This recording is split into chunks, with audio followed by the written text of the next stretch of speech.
Good morning, my little coffee beans, and welcome to Madeline's Life Management. Today is a very personal vlog, but I'm excited to share it because I have been watching a lot of these stories lately, and it's amazing how many people we've talked to that just come out of the woodwork who are struggling with the same thing we are. So anyway, I am going to be inviting you guys on my journey of of getting pregnant. So we are meeting with a doctor tomorrow to kind of find out and clarify our options and run some tests and figure out what's going on. So yeah, I just am going to keep you in the loop, and obviously this will become more coherent as we find more things out.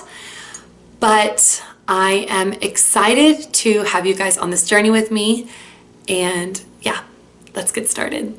But Blake was like joking that like his nickname for me is Stinker, and then we're gonna have a kid that poops, and then he'll be like, "You're such a cute little stinker," and then I'll be like, "Hey, that's my nickname."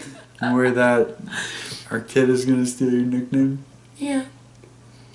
Actually, no. Then I want a cuter name. Well, you call me your little coffee bean. So anyway, so we're just kind of like going to let you guys know what's going on right now. And basically, we went in to a gynecologist. Yeah, for what we think is endometriosis. Yeah, because and endometriosis, 40% of all infertility is due to endometriosis. I know that because of the little pamphlet they gave me. They gave me that pamphlet and then one on laparoscopy. Laparoscopy, which is the surgery that they'll be doing. But we went in, and it was such a God thing because I've never been in such incredible pain. Yeah. Yeah. It was bad that day. It was so bad. And I think God did it so that I could tell them exactly what hurts. And you were literally up all night. All night, tossing and turning and groaning, and I'd taken ibuprofen. I know, because I was up all night. I know, I felt so terrible. I was trying not to moan. I don't think I moaned at all. I think I just screamed when it... Did I really? Yep. Y'all, it's such bad pain. Well, I used to think it was normal that I threw up from the pain on my period, and then I realized I just thought I was a wimp. I just thought all these other girls are just doing their daily life. And about a few times at work, you know, everyone always knows when I'm on my period because I will be in such agonizing pain. And I'll just be I'll keep doing my job and just think, wow, everyone's so much tougher than I am. And it's so nice to know that A, there's a reason that we don't have a baby yet, and B, that there's a possibility to get rid of the pain. Yeah. I will say that this is like super hopeful because there's a solution. Like there's a reason why we weren't getting pregnant. Yeah. And I feel like... I'll help you. Yeah, with the pain. With the pain. Honestly, though, I don't even care about the pain. I just want a baby. If it's God's will. Lord just strikes us down with lightning. I'm just kidding. He's so nice. Wait, not nice. Nice is the wrong word. Because you're a goofball, you know that? I love you. Your stomach's making some noise. I know. Maybe it's a baby. No, it's not. I checked this morning. Oof. But I will say that I have so much hope, and they say that the best time to get pregnant is like right after this surgery. So I'm getting super excited. Like I've made a list of 10 library books that I want to check out that are like what to expect when you're expecting. And when Madeline gets super excited, she makes a list. I make a list. A list of books. That's when you know I'm really excited. Yeah. Because books are my heart. Blake is my heart. Yeah. Books are. Yeah, books. I love books. Kick books out. Look, that whole bottom shelf is all books on marriage. Push. Oh! I have a big pile of books over there that I was reading. You were studying and I was reading. Like we've been able to plan out. Okay, so the next thing we're going to do is on Monday, I have an ultrasound just so they're not surprised by anything. And then I have a follow-up appointment on the 12th where they're going to like go through scheduling and all that stuff. And then they say that, and then we're kind of able to plan out. We're going to have the surgery here and then well, the ultrasound is to make sure like there's nothing else going on that right. might be causing the explaining problem. right. But we've also been having those moments when like today Blake's like Oh, I guess we could. You were like, it's crazy to think that we could be parents. Yeah. Like, it's wild. because we were talking about how we kind of feel like kids ourselves still. Because we kind of are. We are. I have a special way to tell him that I'm pregnant. Because he wants, I have it all planned out. He wants to be surprised. And I don't know. He has no idea how I'm going to ask him. How I'm going to You tell him. kind of told me your other plan. I had the best plan, and then it was months and months ago. It was when we were like our first year of marriage, and I thought I was pregnant, and I wasn't, obviously, but I got so excited, and I'd had this whole elaborate plan, and then I found out I wasn't pregnant, and I was so crushed and devastated, and I was like, and I had a plan, and it was so good, and this is what it was. So now I'm really sad that That is cold. You just stuck your finger in my yummy coffee. I'm still gonna drink it. Gross. It's cold. I know it's good. That's gross. Excuse me. You can put that over there. Except for the coffee. Hey! No, now I have to change this shirt. No. I'm literally gonna change this shirt because I don't want to smell like gross coffee. No. If you think you have endometriosis, go see a doctor. Yeah. Get it figured out. Yeah. Because you shouldn't have to deal with that. Also, if you're puking from pain during your period or weeks before or half of your cycle, chances are that's not normal and you're not a wimp and you should definitely go to the doctor. And don't wait because No. the longer you put it off, the higher the chance that you'll become permanently infertile. Which I honestly have such a good feeling about this. Yeah. So I don't think we are. But if we are, I will never be posting this video. Oof. Oof. Oof. More updates to come. Hopefully. So Blake and I went to the ultrasound, and something that I didn't know that it's just good information is that you're supposed to have a really full bladder. So they tell you to drink 32 ounces of water an hour before you go. Well, I like to stay hydrated in general, so I was drinking water, but I gulped down those 32 ounces, and by the time we got there, I was walking and every step was agony. And so we get there, she's doing the ultrasound, and she goes, wow, your bladder's really full. I was like, yes it is. And they're like pushing on it and stuff, and then after going to the bathroom, I came back out and I was a new woman because I had to get 2 different kinds of ultrasounds done. And so the first kind was the kind you need a full bladder for, and the second kind is internal, and you do not need a full bladder for that one. So I got back and Blake was getting the biggest kick out of I had a whole new personality coming out because my bladder was free, and I was, just loving life. And I will say the internal ultrasound is not very comfortable, especially because I had nodules at the time because of my endometriosis. So it was even more painful, but I had a wonderful ultrasound technician, and Blake was there, and somehow doing it for baby makes everything worth it. And we actually won't get information on the results of the ultrasound until we go in on the 6th. Okay, so now let's go to the March 6th clip. Wow, I wish that I could just watch it right now. That must be nice. Just got back we got back and then we got ready for the rehearsal dinner tonight, but we got back from the appointment with the OB. Yeah. And what did she say? On my ultrasound, they saw So the ultrasound looked normal.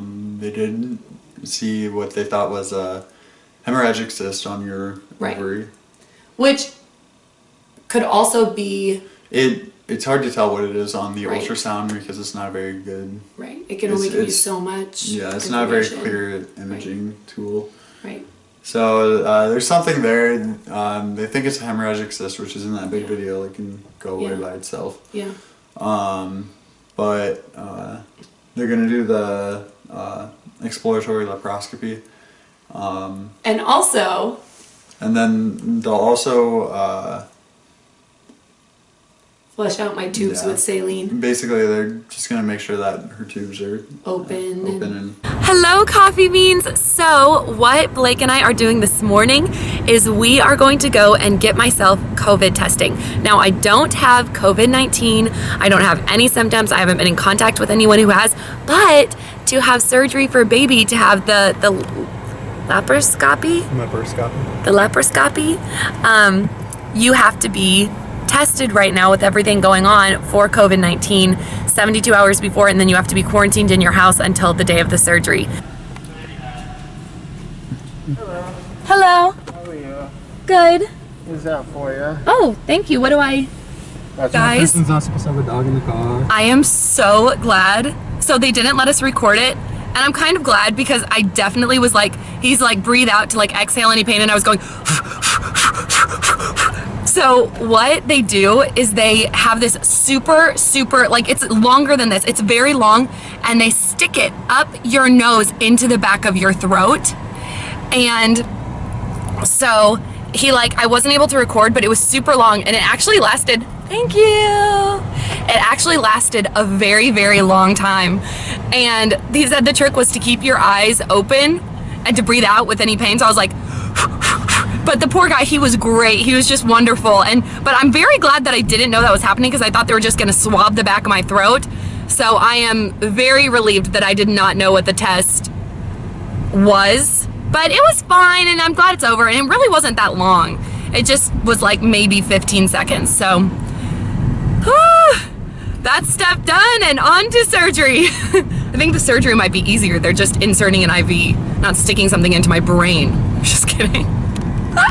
It is a few days after my surgery. I wanted to film right after my surgery, but this is the first day that I was able to put a little bit of mascara on, just because it's been a little crazy, but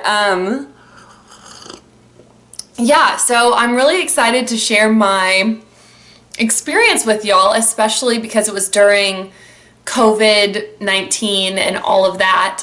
And so we had to, I had to go and get tested for COVID 72 hours before my surgery.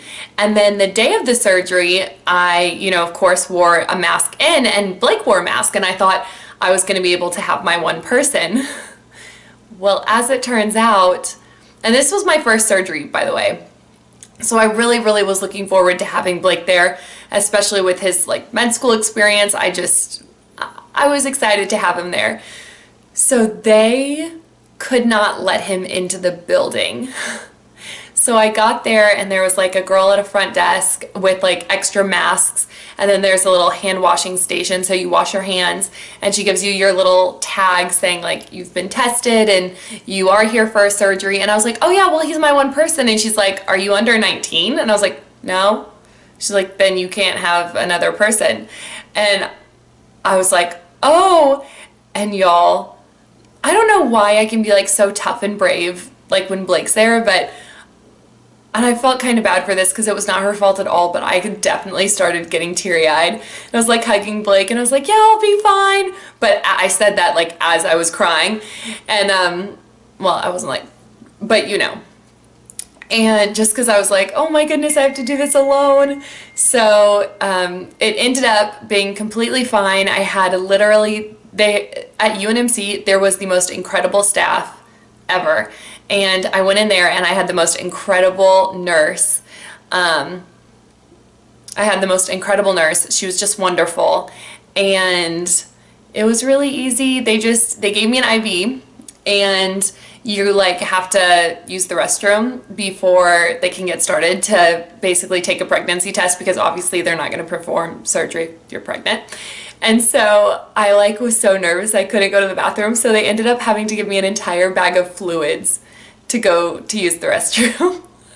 And then after that, my anesthesiologist talked to me, and she was just wonderful and walked me through everything. And I did not realize that the anesthesiologist stays in the room and continues to monitor throughout the process. So I loved that, because I had a small fear that I'd wake up during the surgery or be paralyzed but still feel all the pain. But it was awesome, and they were fabulous, and the surgery was super easy. I say that because I was out. They wheel you into this room. I don't know why in movies the operation room is dark, because they wheeled me into the operation room and it was so bright. I just remember being like, oh my goodness, like there's a light above you, there are lights to the side, the whole room is lit up, and there were all these people, which just made me feel so secure and so much better.